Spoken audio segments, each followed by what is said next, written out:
Boa tarde, pessoal. Sejam bem-vindos à sessão 3 das Ciências Biológicas da RAIC e RAIDTEC 2020, da Universidade Federal Rural do Rio de Janeiro. Eu sou a professora Daniela Cosentino Gomes e, junto com o professor Davi Malvá, estamos coordenando essas 3 sessões das Ciências Biológicas. É importante ressaltar que essa edição da RAIC ainda corresponde ao interstício 2019-2020, devido aos atrasos impostos pelas condições sanitárias da Covid-19, né? Então, nós tivemos que adotar esse novo modelo virtual e é claro que a gente sabe que isso impõe, né, certas limitações nas trocas científicas entre avaliadores e alunos, né? Mas é importante que nós nos adaptemos a essas novas circunstâncias. Ainda falando um pouco sobre o modelo de avaliação, né, nós vamos ter as apresentações dos alunos aí em torno de uns 3 minutos, mais ou menos, e após esse período, os avaliadores poderão usar o chat para fazer as perguntas, né, e os alunos vão respondendo durante a apresentação seguinte. Então, é importante que ambos fiquem atentos, né, para que não ultrapasse o tempo e não congestione o chat, né, para não atrapalhar a próxima apresentação. Obrigada pela presença de todos vocês. Tenham uma boa apresentação. Boa tarde, pessoal. Eu sou o professor Davi. E antes de iniciarmos nossa sessão, vamos apresentar os integrantes da comissão organizadora da RAIC 2020 e os avaliadores que compõem esta sessão. Começando pelo excelentíssimo reitor, o professor Dr. Roberto Rodrigues, a excelentíssima pró-reitora de pesquisa e pós-graduação, a professora doutora Lúcia Helena dos Anjos, e pelo excelentíssimo pró-reitor adjunto de pesquisa e pós-graduação, o professor Dr. João Márcio Pereira. Como coordenador de pesquisa, o professor Dr. Leandro de Oliveira. Como coordenador institucional do Programa de Bolsas de Iniciação Científica, o professor Dr. Glauco Favila. E como coordenadora do Programa Institucional de Bolsa de Iniciação em Desenvolvimento Tecnológico e Inovação, a professora doutora Yara Cid. A coordenação geral da RAIC 2020 é composta pelo professor Dr. Glauco Favila, pelas professoras doutora Juliana Paz e professora doutora Marisa Mendes, e pela pós-doutoranda doutora Renata Nazaré Vilas Boas. A professora doutora Yara Cid é a coordenadora geral da RAIDTEC 2020. Como ressaltado anteriormente, a área das ciências biológicas é coordenada pela professora doutora Daniela Gomes e por mim, professor Davi Malvar. E, por fim, destacamos a importante participação dos alunos de graduação Natália Gomes, da Engenharia Química, e Jorge de Oliveira, da Engenharia Florestal, que foram fundamentais para as edições e uploads dos vídeos das sessões das ciências biológicas, além de nos auxiliarem em outras demandas. Gostaríamos de agradecer também aos avaliadores da sessão 3, a doutora Natália Machado, que é pesquisadora do National Institute of Health, está aqui como nossa avaliadora externa, ao professor Emerson Pontes, a doutora Michele do Nascimento, também avaliadora externa do Instituto de Bioquímica Médica da UFRJ, assim como a doutora Thaís Russo Abraão e a doutora Lisvane Paz Vieira, né, todas avaliadoras externas. Agradecemos também ao professor André dos Santos, ao professor Cristiano Jorge Rieger, ao professor Diego de Brito, ao professor Bruno Guimarães e ao professor Luiz Carlos Reis por terem dedicado parte do seu tempo para avaliar os pôsteres e as nossas apresentações aqui. Muito obrigada.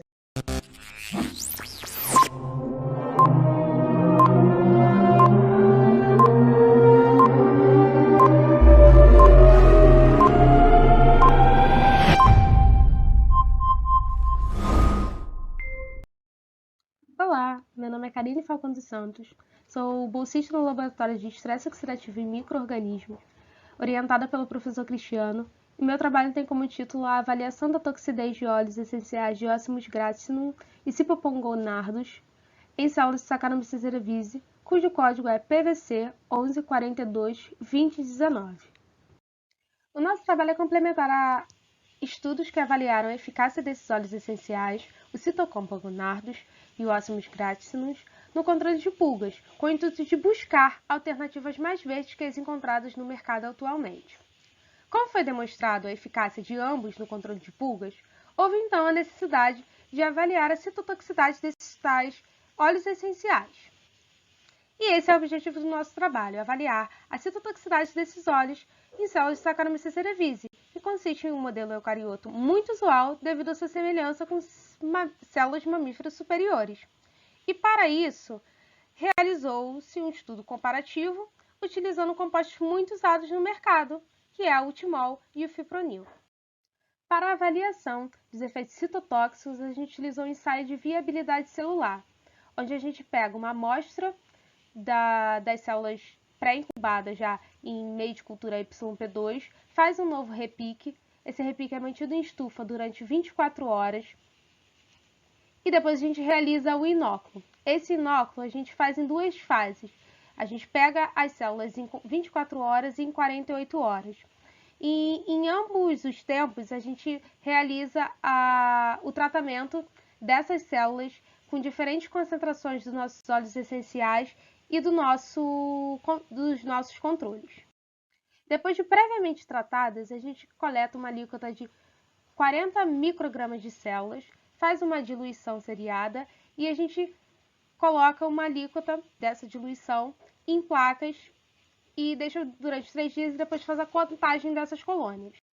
Como resultado, obtivemos que tanto em 24 horas quanto em 48 horas, os óleos essenciais não apresentou efeito de alta toxicidade, assim como o fipronil. Todavia, quando a gente avalia os valores para o timol, a gente vê que ele realmente apresentou uma citotoxicidade muito maior do que os outros.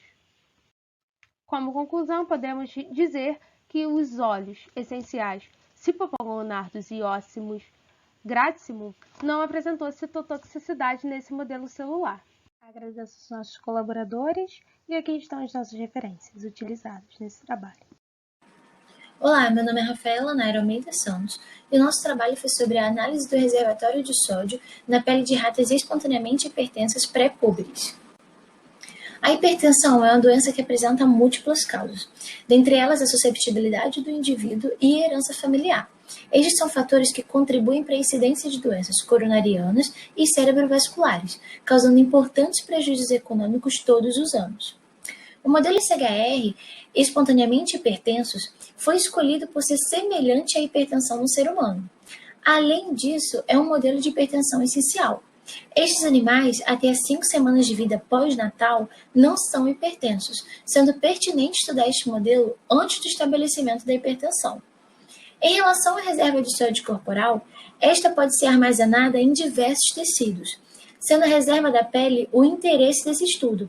Além disso, nessa linhagem esse aspecto ainda não tinha sido elucidado. Então, nossos objetivos foram determinar o status fisiológico das reservas ativa e inativa de sódio acumulado na pele de animais SHR, espontaneamente hipertensos, e o ISTA, o nosso grupo controle. Além disso, observar as mudanças no padrão ingestivo dos animais relacionando com a reserva de sódio. Então, nos materiais e métodos, a gente utilizou animais SHR, espontaneamente hipertensos, e o ISTA, todas fêmeas com 4 semanas de idade. E os nossos experimentos eles foram feitos em gaiolas metabólicas. Além disso, foram realizadas análises do conteúdo de sódio e água da pele. Neste primeiro gráfico, a gente consegue observar que as fêmeas SHR, espontaneamente hipertensas, ingeriram maior volume de solução salina hipertônica quando comparadas ao grupo controle do ISTA. Nesse segundo gráfico, sobre a ingestão espontânea de água, a gente consegue observar que as fêmeas SHR ingeriram menor volume de água em relação ao grupo controle das fêmeas ISTA. Isso demonstra uma possível predileção das fêmeas SHR por solução salina hipertônica. Já no último gráfico, se tratando do conteúdo de sódio na pele, é possível observar que houve um maior acúmulo de sódio ativo nas fêmeas SHR em relação ao grupo controle das fêmeas ISTA. Quanto ao sódio inativo, as fêmeas SHR apresentaram uma quantidade menor quando comparadas ao grupo controle. Então, os nossos resultados indicam que esses fatores podem ser importantes para o desenvolvimento da hipertensão nesses animais. Então, futuramente, seria interessante comparar animais jovens e adultos das linhagens SHR e Wistar para compreender o momento exato em que esses animais têm a hipertensão estabelecida. As nossas referências e muito obrigada.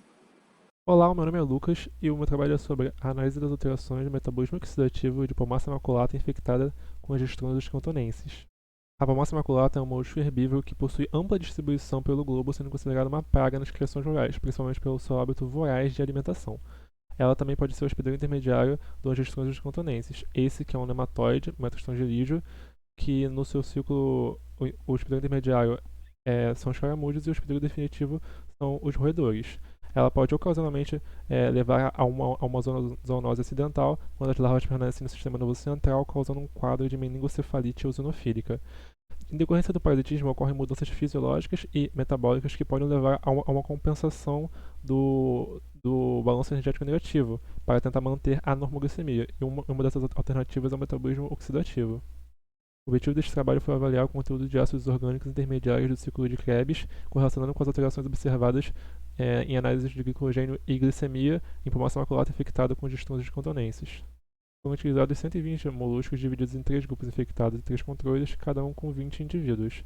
Na infecção, foram utilizadas larvas L1 provindas de camundongos e, semanalmente, por 3 semanas após a exposição às larvas L1, um grupo controle e um grupo infectado era dissecado, o seu material coletado para as análises de CLAI, glicogênio, glicose e, posteriormente, a análise estatística. Com relação ao conteúdo de ácido oxálico do indivíduo infectado, ocorreu um decréscimo de cerca de menos de 9% em relação ao controle, tendo a sua maior variação na segunda semana, chegando a menos 25%, e tendo uma diminuição dessa variação, chegando a menos de 18% na última semana. Com relação ao ácido pirúvico, ocorreu uma alteração de menos 49% na segunda semana, semelhante à segunda semana do ácido oxálico, porém ocorreu uma inversão no padrão, chegando a mais 75% em relação ao controle. Com relação ao ácido láctico, não foi possível detectar nas amostras. Com relação à análise de glicose, ocorreu um decréscimo de cerca de 49% nos indivíduos infectados em relação ao controle na primeira semana, diminuindo para 34% na segunda semana, ocorrendo uma inversão dos valores para mais 35% nos indivíduos infectados em relação ao controle, como no ácido pirúvico. Em relação à massa cefalopediosa, ocorreu um aumento nas 2 primeiras semanas, porém ocorreu uma diminuição na última semana em comparação com o indivíduo controle. Na glândula digestiva, ela variou significativamente de modo positivo entre os moluscos infectados em relação ao controle nas 3 semanas de análise. Os dados obtidos indicam sim que há uma alteração no metabolismo energético do molusco infectado com estrônidos cantonenses, levando a uma aceleração da via aeróbia de degradação de glicose, principalmente nos 2/3 iniciais da infecção. Contudo, parece que a glicose utilizada pelo parasito provém principalmente da dieta e não das reservas glicídicas do molusco infectado. Essas são as referências que eu utilizei e muito obrigado pela atenção de todos. Atividade antioxidante do óleo essencial de Petroselinum crispo, salsa, em cepas mutantes de leveduras, da autora Bárbara de Souza Cardoso e colaboradores, em 2 laboratórios da Universidade Federal Rural do Rio de Janeiro. O chamado estresse oxidativo é o desequilíbrio entre as concentrações de espécies oxidantes, como as reativas de oxigênio, e o sistema de defesa antioxidante ineficiente de um organismo. Estas espécies podem causar danos celulares e, por sua vez, serem precursores de patologias como doenças neurodegenerativas, doenças circulatórias e até mesmo câncer. E como a busca por substâncias antioxidantes vem crescendo, a salsa, que é amplamente utilizada na gastronomia, possui também diversas ações terapêuticas registradas na literatura. Neste estudo, os testes são realizados na levedura Saccharomyces cerevisiae, que é um modelo eucariótico unicelular com notável semelhança com células de mamíferos, principalmente do sistema de defesa antioxidante. Esse trabalho tem como objetivo avaliar a citotoxicidade e atividade antioxidante do extrato de salsa em cepas controle e mutante em glutationa de células de Saccharomyces cerevisiae. Com o objetivo de obter condições de cultivo adequadas, foi realizado um repique de célula de Saccharomyces cerevisiae, que depois foram crescidas em meio de cultivo. Os experimentos foram preparados com uma amostra controle sem nenhum tipo de estresse, uma amostra contendo peróxido de hidrogênio para causar o estresse oxidativo e as amostras com extrato de salsa e peróxido de hidrogênio. Para a toxicidade e viabilidade celular, foi recolhida após o tratamento inicial uma quantidade de 40 microgramas de células que foram diluídas sucessivamente e submetidas a plaqueamento para posterior contagem de colônias isoladas. Para o ensaio de peroxidação lipídica, as amostras passam por uma sequência para produzir um extrato celular que, quando submetidos ao método do ácido tilbarbitúrico, produzem um composto chamado malondialdeído a ser lido em espectrofotômetro, indicando que houve danos à membrana celular. Os resultados de toxicidade indicam que a amostra com menor concentração de extrato teve uma baixa toxicidade, o de maior concentração não foi tóxico, e os resultados de atividade antioxidante foram similares, mostrando um aumento na sobrevivência celular quando comparados à amostra estressada. Os resultados da peroxidação lipídica não foram satisfatórios para as concentrações dos extratos anteriores, então foram realizados em novas concentrações e mostraram quantidades de malondialdeído comparáveis ao controle sem nenhum estresse, indicando que houve proteção antioxidante dose dependente, como podemos observar. Podemos concluir que, para a cepa controle, o extrato de salsa possui ação antioxidante, aumentando a viabilidade celular e diminuindo os danos em membranas causados pelo estresse oxidativo, porém, não foi possível avaliar o objetivo proposto para a cepa mutante em glutationa, por ocasião da pandemia no mesmo período de realização desses experimentos. Essas foram as referências para este trabalho e muito obrigada. Olá, meu nome é Jonathan e o tema do meu trabalho foi a análise da resposta metabólica inorgânica de Pomácia maculata infectada com Angistrongylus cantonensis. Pomácia maculata é um molusco da classe Gastrópoda aquático e amplamente distribuído no Rio de Janeiro. Também é considerado uma praga na agricultura.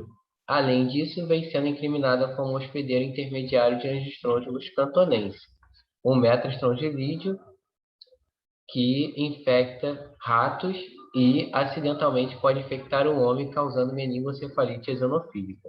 E por que estudar o cálcio? O cálcio ele possui várias funções no metabolismo dos moluscos, seja no equilíbrio ácido e básico e também na proteção desses animais como componente da concha. O objetivo do presente estudo foi avaliar os efeitos da infecção experimental em Pomácia maculata por Angistrongylus cantonensis durante o período pré-patente, sobre aspectos estruturais da concha do molusco hospedeiro, variações no conteúdo de cálcio na hemolinfa e na reserva da concha. Foram utilizados 120 moluscos, sendo 60 controles e 60 infectados. Os infectados foram infectados por uma carga parasitária de 10.000 larvas L1 de Angistrongylus cantonensis.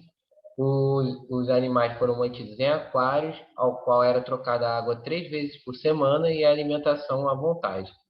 Foram dissecados esses animais e o material foi coletado para as análises da concentração de cálcio na hemolinfa, na concha, e para fazer o espectro de infravermelho e Raman, e posteriormente análise estatística.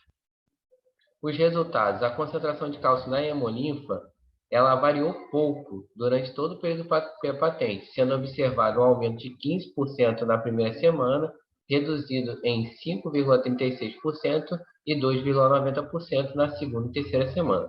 Quando analisamos a concentração de cálcio presente na concha, verificamos uma redução deste íon de 4,76% na primeira semana, um aumento de 2,5% na segunda semana de infecção, culminando no equilíbrio na última semana.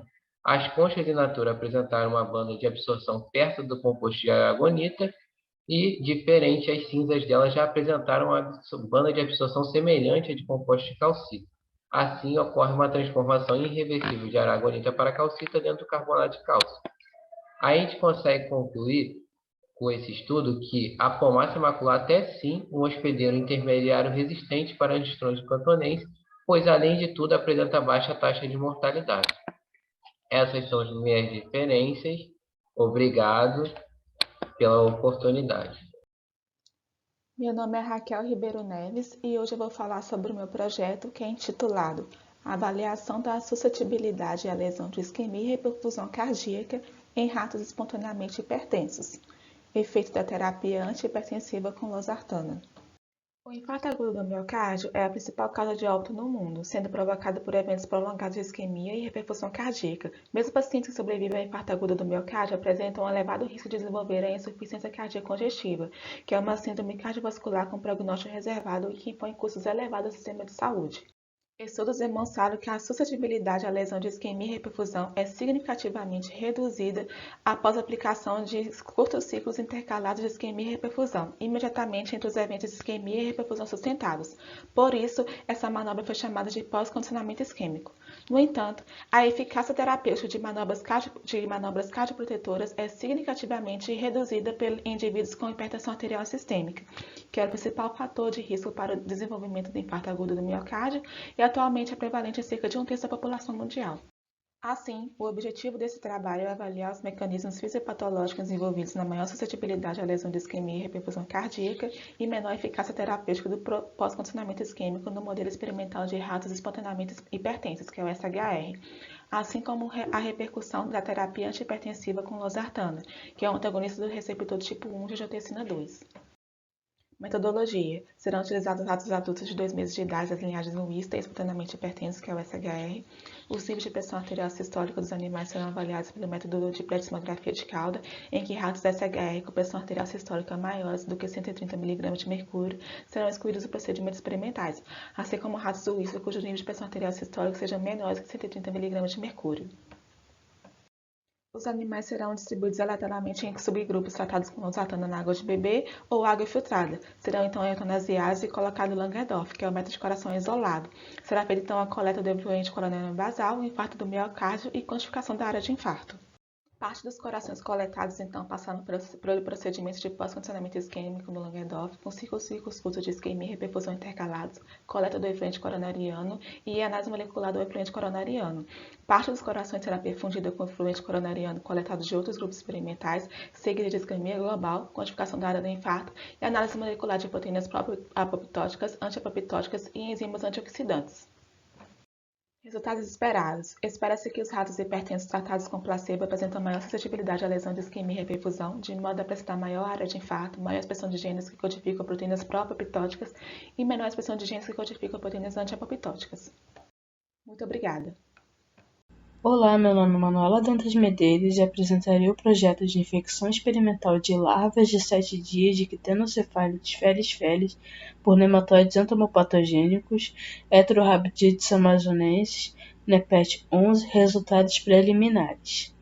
As pulgas são parasitas importantes na medicina veterinária, pois são responsáveis por ocasionar perdas econômicas e problemas de saúde em seus hospedeiros.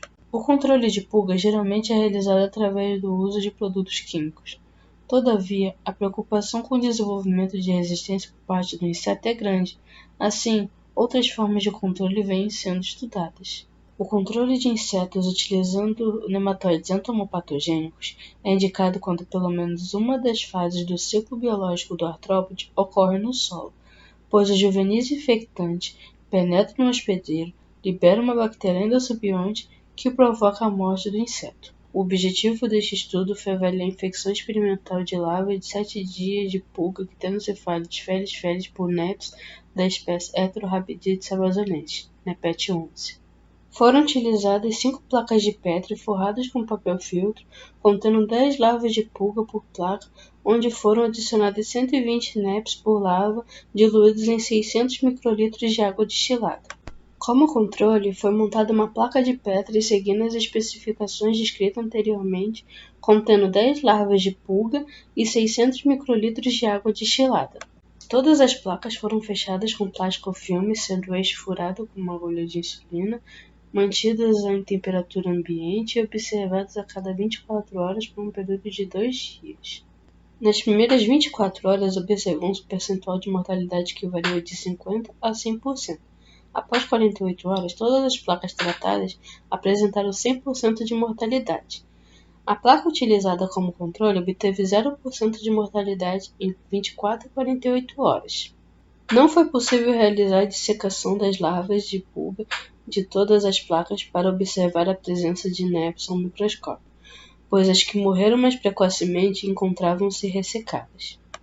No interior das larvas de pulga que morreram após 24 horas, foi possível observar a presença de NEPs.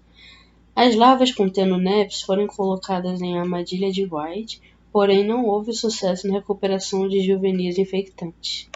Foi possível observar a infecção experimental de larvas de quitenocephalides felis por Heterorhabdites amazonensis.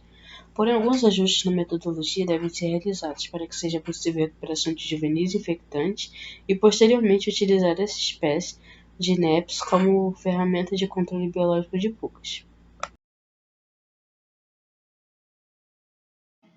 Olá a todos, meu nome é Bruna Martinatti, eu sou estudante de Medicina Veterinária e bolsista da FAPERJ. Com orientação da professora Michele Clapp, desenvolvi o trabalho Levantamento Preliminar dos Parasitos Metazoários de Centropomus undecimalis da Lagoa de Maricá, Rio de Janeiro, Brasil.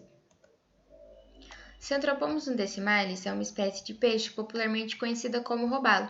É um peixe de hábito diurno, carnívoro, hermafrodita e apresenta distribuição geográfica restrita aos oceanos Atlântico e Pacífico americanos. É considerado uma espécie de grande potencial para a piscicultura alimentar, tanto em água doce como salgada, sendo também muito relevante para o comércio dos pescadores artesanais.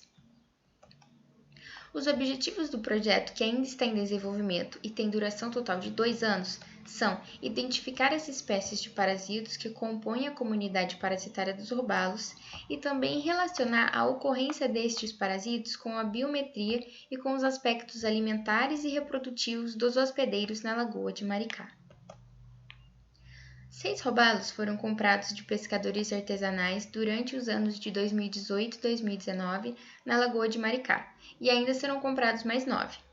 Os peixes foram acondicionados em caixas de isopor e transportados até o Laboratório de Biologia e Ecologia de Parasitos do Departamento de Biologia Animal da UFRJ, no campus Seropédica, onde foram necropsiados. Os peixes tiveram seu peso, comprimento total e sexo anotados em formulários de necrópsia. Os parasitos encontrados foram fixados e conservados de acordo com metodologia padrão adotada em ictioparasitologia para cada grupo de parasito. Os principais filos encontrados foram Plateumintes, com digênia, nemátoda, e Artrópoda, com copépoda e isópoda. Na figura 6 está indicando um espécime de copépoda que ainda não está identificado, encontrado na água de lavagem de um robalo. E na figura 7, um nematóide parasito de robalo, conservado em álcool 70, encontrado no estômago. Dentre os grupos de parasitos encontrados, digênia e copépoda foram os mais prevalentes, com 83%, seguidos de isópoda e nemátoda, com 17%. A alta prevalência de digenéticos provavelmente aconteceu pela maior ingestão dos hospedeiros intermediários infectados, ou seja, pode-se indicar uma relação direta do parasitismo com a alimentação dos robalos nessa lagoa. O consumo desse peixe também deve ser visto com cuidado, pois larvas como as de digenéticos e nematóides podem manter-se viáveis até em preparações de peixe cru ou insuficientemente cozidos, oferecendo risco de infecção zoonótica aos seus consumidores. Obrigado pela atenção. Olá a todos, eu me chamo Cleverson Francisco e vou apresentar a vocês um trabalho intitulado Alterações comportamentais em ratos suíços adultos submetidos ao modelo de uso abusivo de esteroides anabolizantes e treinamento de força durante a adolescência. Ao longo das últimas décadas, o uso de anabolizantes deixou de ser restrito a atletas e passou a ser consumido tanto por homens quanto por mulheres, e principalmente por adolescentes, cujos objetivos são acelerar os processos de transformação corporal provocados pelo treinamento de força. E muitos trabalhos associam o uso de anabolizantes com exercícios aeróbios, como natação e esteira motorizada. Porém, existem lacunas na literatura quando esses efeitos são associados ao exercício anaeróbio, como treinamento de força.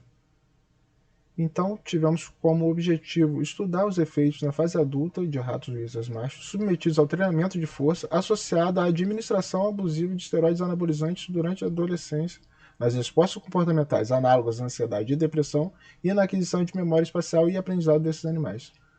Para isso, nós contamos com 20 ratos suíços machos separados em 4 grupos, com a seguinte metodologia de treinamento de força e aplicação de injeções. Como protocolo de treinamento de força, utilizamos o modelo de escadaria proposto por Hornberg e Farrar.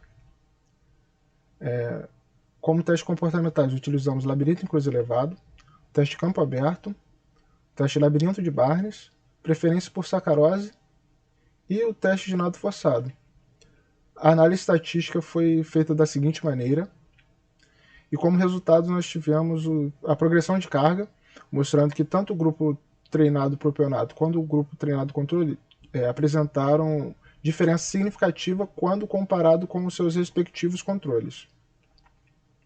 No teste de labirinto em cruz elevado, o grupo sedentário propionato apresentou uma diferença significativa quando comparado com o sedentário controle, mostrando uma ação ansiogênica provocada pelo consumo dos esteroides anabolizantes.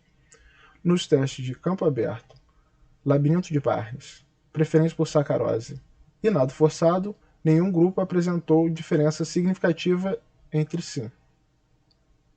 Com isso, nós podemos observar que o modelo de treinamento de força é eficaz e os resultados sugerem que a ação farmacológica do propionato de testosterona não foi capaz de alterar significativamente os padrões locomotores, bem como a atividade exploratória desses animais, não afetou também a memória, e nos testes que analisaram os comportamentos análogos à depressão, também o fármaco não foi capaz de alterar o grupo tratado quando comparado com o grupo controle.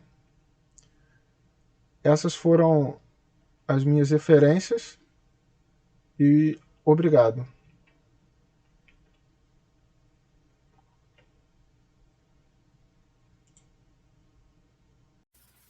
Fala galera, meu nome é Rickson Alves, desenvolvo pesquisa no Laboratório de Anatomia Vegetal no Departamento de Botânica da Universidade Federal Rural do Rio de Janeiro e vou apresentar um pouco sobre a minha pesquisa para vocês. O trabalho intitula-se Morfologia e Histoquímica dos sítios produtores de compostos bioativos no eixo aéreo de Justiça-Paracambi e Justiça-Evangelciniana e contou com a orientação do professor Dr. Luiz Ricardo. Inicialmente, é necessário entender qual a importância desse estudo. A Acanthaceae é uma família amplamente difundida no Brasil pelo seu uso ornamental e na medicina popular. Justiça, seu maior gênero, contando com aproximadamente 700 espécies, apresenta as mesmas características, como podemos ver nas imagens e também na literatura, com potencial relacionado a efeito antitumoral, anti-inflamatório, antimicrobiano e muitos outros. Justiça-Paracambi e Justiça-Evangelciniana são duas espécies endêmicas do Brasil, sendo a primeira endêmica do município de Paracambi, do Parque do Curió. Com isso, o objetivo do nosso trabalho foi descrever a morfologia das estruturas secretoras de compostos bioativos e identificar a natureza histoquímica das secreções produzidas. Para isso, o material foi coletado no Parque do Curió, passando por testes histoquímicos e por técnicas usuais de laboratório de anatomia vegetal. Com esse material tratado, foram verificados os resultados em microscopia de luz e esses resultados foram fotodocumentados. Além disso, essa fotodocumentação foi utilizada para a confecção de modelos representativos de cada morfotipo dos tricômios. Na imagem 1, podemos ver a morfologia dos tricômios de Justiça-Paracambi. Na segunda imagem, vemos a morfologia dos tricômios encontrados em Justiça-Evangelciniana. E na terceira, a presença de cistólitos para ambas as espécies.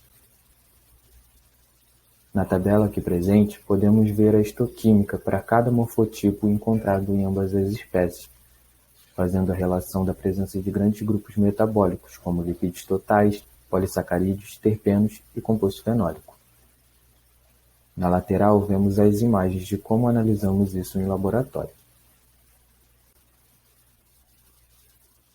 Com isso, alguma das nossas conclusões foi o potencial farmacológico relacionado a ambas as espécies, e por isso, novos estudos relacionados à atividade biológica são necessários, tanto quanto a descrição morfológica dessas estruturas em flores. É isso, gostaria de agradecer e desejar um ótimo evento.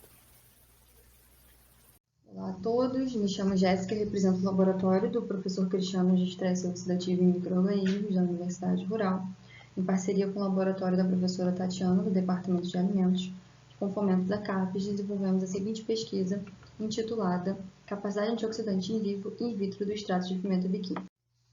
O interesse no extrato de pimenta biquim se deu por ser amplamente produzido e consumido no Brasil, sendo de fácil acesso, além, é claro, da composição conhecida de frutos do gênero, que possuem compostos como beta-carotenoides e capsaicinoides, com atividade antioxidante conhecida na literatura, devido à sua estrutura. Nosso modelo celular se assemelha ao eucariótico não só estruturalmente, mas por possuir delimitação nuclear e presença de mitocôndria, onde a gente consegue correr o experimento no estado de respiração mitocondrial das leveduras, assim como ocorre nas nossas células. O ensaio de capacidade antioxidante é extremamente interessante, pois já se sabe que as espécies reativas de oxigênio geradas não só pela respiração celular, mas por estresse oxidativo são danosas ao ponto de serem causadoras de câncer e contribuir com doenças neurodegenerativas. Por mais que já existam compostos com capacidade antioxidante conhecidos, a busca por compostos naturais se justifica por não possuírem efeitos colaterais. As metodologias aplicadas de determinação de capacidade antioxidante in vitro foram o DPPH, ORAC e o beta-caroteno. Todos eles são ensaios colorimétricos, onde o controle apresenta determinada coloração e condição de extrato e atuação dos compostos antioxidantes, a solução modifica sua cor e, através da absorvância em espectrofotômetro, se determina o potencial. Os resultados do ensaio in vitro foram positivos para uma capacidade antioxidante, todos acima de 30%, em comparação com o composto padrão utilizado em cada um deles. Já no ensaio em vivo, foram utilizadas cepas da levedura Saccharomyces cerevisiae para analisar a toxidez do extrato nas células e o potencial antioxidante de proteção dessas células, causado antes da indução de um estresse oxidativo por peróxido de hidrogênio como espécie reativa. Os resultados comprovam a não toxidez das concentrações tanto de extrato utilizado quanto do veículo de extração, que foi o etanol, em comparação com o controle, onde as células não foram expostas a nenhuma solução. E quanto à capacidade antioxidante, olhando para o nosso controle positivo, onde há o dano causado pelo estresse da espécie peróxido, houve um aumento significativo da proteção das células na concentração E3, que foi de 170 microgramas por ml. Podemos concluir, então, que o extrato possui capacidade antioxidante, sendo maior in vitro que in vivo, podendo ser empregado, por exemplo, na indústria de alimentos. Então, com os nossos resultados e a colaboração de todos, nós submetemos essa pesquisa a uma revista internacional, exatamente com a proposta de utilização nessa indústria, consequentemente sendo positivo no aumento do tempo de prateleira e conservação de alimentos como porções de carne e de peixe. Agradeço a todos e aqui estão as nossas referências utilizadas. Olá, meu nome é Gabriel Cauã de Trindade, eu sou aluno de Ciências Biológicas da Universidade Federal Rural do Rio de Janeiro e vou apresentar para vocês o meu projeto de iniciação científica financiado pelo PIBIC da Universidade Federal Rural do Rio de Janeiro, denominado Caracterização Funcional de Espécies Arbóreas, utilizado em projetos de restauração ecológica na Mata Atlântica, código PIF 1045-2019. Esse projeto tem como primeiro autor eu mesmo, seguido de lado a Cristina Pantaleão e do professor Jerônimo Boelsos Barreto Sansevero. Bom, os atributos funcionais são características fisiológicas, morfológicas ou arquiteturais das espécies que estão relacionadas ao seu estabelecimento, sobrevivência e crescimento. Através dessa caracterização, a gente consegue entender melhor as respostas dos efeitos dessas espécies nos ecossistemas onde elas estão estabelecidas. Esse projeto realizou a caracterização funcional de espécies arbóreas implantadas em projetos de restauração ecológica no Mata Atlântica. O estudo foi realizado na Reserva Biológica de Poço das Antas, localizada no Rio de Janeiro, e foram selecionadas 11 espécies utilizadas com maior frequência em 4 modelos de plantio realizados há 20 anos, e foram medidos então 6 atributos funcionais: área foliar específica, área foliar, conteúdos de matéria seca, densidade da madeira, altura potencial e os teores de nitrogênio, fósforo e carbono foliares. Bom, essas espécies arbóreas elas apresentaram uma ampla variação dentro desses atributos funcionais. Entretanto, as análises de regressão feitas indicaram uma baixa correlação entre os atributos funcionais e o crescimento das espécies relacionadas à área basal e à altura. A área foliar foi o único atributo que apresentou uma correlação significativa com a área basal, tendo R quadrado menos 0,39 e a altura R quadrado menos 0,40. Espécies com folhas menores, elas exibiram maiores incrementos na área basal e na altura.